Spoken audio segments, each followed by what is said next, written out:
Hello guys, movie magic മീഡിയയിലേക്ക് സ്വാഗതം. Movie magic മീഡിയയിൽ മൂവി റിവ്യൂ ആണ് ടെർബോ. മമ്മൂട്ടിയെ നായകനാക്കി വൈശാഖ് സംവിധാനം ചെയ്ത ഒരു ആക്ഷൻ പടമാണ് ടെർബോ. ഒരു വണ്ടി സ്റ്റാർട്ടായി ഗിയർ ചേഞ്ച് ചെയ്യുന്നത് പോലെയാണ് പടത്തിൻ്റെ പോക്ക്. ആദ്യ ഭാഗം പതുക്കെ തുടങ്ങി ഒരു പള്ളിപ്പെരുന്നാളിന് തുടങ്ങിയ ഇടി വലുതായി അവസാനം ടെർബോ മോഡിൽ എത്തുന്ന കഥ പറച്ചിൽ. നിമിഷം പോലും ബോറടിക്കാതെ കണ്ടിരിക്കാൻ പറ്റുന്ന ചിത്രം. ചിത്രത്തിൻ്റെ ഏറ്റവും വലിയ പ്രത്യേകത മമ്മൂട്ടി തന്നെയാണ്.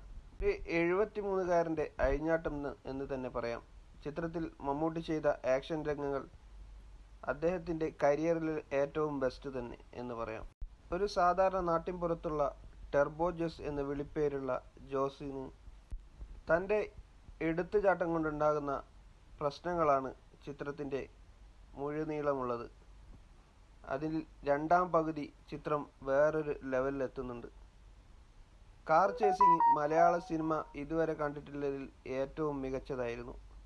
കൂടാതെ ഫൈറ്റ് സീക്വൻസുകൾ വളരെ മികച്ച രീതിയിൽ വൈശാഖ് എടുത്തു വച്ചിട്ടുണ്ട്. ചിത്രത്തിൻ്റെ മറ്റൊരു പോസിറ്റീവ് വളരെ മികച്ചൊരു വില്ലനെ ലഭിച്ചു എന്നതാണ്. ഒരു മികച്ച വില്ലനുണ്ടെങ്കിലേ ചിത്രത്തിൽ ഹീറോയുടെ ഹീറോയിസം ജനങ്ങളിലേക്ക് എത്തൂ. അതിന് രാജ്ബി ഷെട്ടി വളരെ മികച്ചതായിരുന്നു. മമ്മൂട്ടിയുടെ പവർ എത്രയാണെന്ന് അതിലൂടെ നമുക്ക് മനസ്സിലാക്കാം. കൂടാതെ പാൻ ഇന്ത്യൻ താരം സുനിൽ വളരെ മികച്ച രീതിയിൽ ഹ്യൂമർ കൊണ്ടുവന്ന് ചിത്രത്തെ വേറെ ലെവലിൽ എത്തിച്ചിട്ടുണ്ട്. ഒരു ജയിലർ കാണുന്ന ഫീലാണ് ചിത്രം മുഴുവനായിട്ടും നമുക്ക് ലഭിക്കുക. ഒരു പാൻ ഇന്ത്യൻ ചിത്രമായി നമുക്ക് ഇതിനെ കാണാം. പിന്നെയുള്ളത് മമ്മൂക്കയുടെ അമ്മയായി വന്ന ബിന്ദു പണിക്കറാണ്. എന്ത് അനായാസമായാണ് ഹാസ്യം കൈകാര്യം ചെയ്തിരിക്കുന്നത്. ശബരീഷ്, നായികയായി വന്ന അഞ്ജന, നിരഞ്ജന, ആമിന, ദിലീഷ് പോത്തൻ, ജോണി ആൻ്റണി, അബു സലീം, അങ്ങനെ വന്നവരും പോയവരും എല്ലാവരും നന്നായി ചെയ്തു. ചിത്രത്തിൻ്റെ സാങ്കേതിക മികവ്, ക്യാമറ, എഡിറ്റ്, മ്യൂസിക് എല്ലാം കൊണ്ടും കൊടൂര പടം.